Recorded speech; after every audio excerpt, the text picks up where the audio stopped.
Uoga umetanda Ikuluni baada ya waziri wa usalama wa ndani Kipchumba Murkomen kusema kuwa aliyekuwa naibu rais Rigathi Gachagua ametengeneza kikosi chake cha kijeshi ambacho atatumia pengine kusababisha maafa hapa nchini Kenya.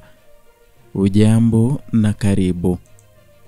Waziri wa usalama wa ndani Kipchumba Murkomen amezua gumzo katika ulingo wa siasa baada ya kutoa madai mazito yanayomuhusisha aliyekuwa naibu rais Rigathi Gachagua na makundi haramu ya kijeshi. Kauli hiyo ilitolewa hadharani wakati wa hotuba yake katika mkutano wa dharura uliofanyika Kobujoi, kaunti ya Nandi, huko akisisitiza kuwa usalama wa taifa lazima upewe kipaumbele kuliko matamanio yoyote ya kisiasa. Katika matamshi yake yaliyojaa ukakamavu, Murkomen alieleza bayana kuwa serikali haitavumilia vitendo vyovyote vya uchochezi vinavyoweza kuhatarisha amani na uthabiti wa nchi.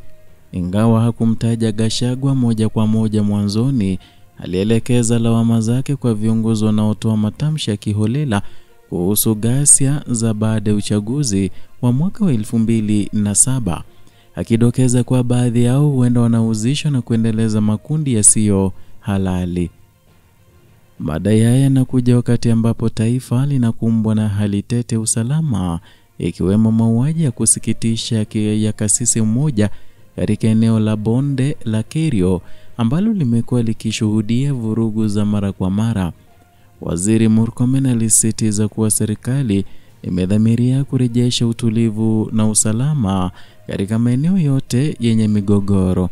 Aliweka wazi kuwa hakuna kiongozi atakayevumiliwa kutumia ushawishi wake kisiasa kusambaratisha amani ya nchi. Kwa mujibu wa Murkomen, yeyote anayehusisha na matamshi au vitendo vinavyoweza kuamsha misukosuko ya kisiasa au kijamii atalazimika kuwajibishwa kisheria bila kujali nafasi yake katika uongozi wa taifa. Hotuba hiyo iliyotangazwa moja kwa moja na kituo cha Lightcast TV ilizua hisia tofauti miongoni mwa Wakenya. Wapo waliompongeza kwa msimamo wake wa kutetea usalama wa taifa, huku wengine wakitilia shaka nia halisi ya matamshi hayo, wakiyachukulia kama mbinu ya kisiasa kuelekea uchaguzi mkuu wa mwaka 2027. Kauli ya Murkomen imejikita katika muktadha mpana wa siasa za Mlima Kenya na mgawanyiko unaoonekana ndani ya muungano wa Kenya Kwanza. Tangu kuanza kwa mvutano kati ya viongozi wa juu serikalini, tofauti zao zimezuka na zimekuwa zikionekana wazi katika mikutano ya hadhara na mahojiano ya vyombo vya habari, hali inayoashiria kuongezeka kwa uhasama wa kisiasa ndani ya chama tawala.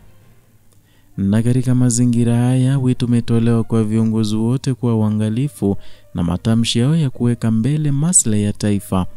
Kwa sasa usalama wa kitaifa umewekwa kwenye mizani na hatua ya Murkomen inalenga kuonyesha kuwa serikali haitasita kuchukua hatua kali dhidi ya yeyote atakayetishia udhabiti wake.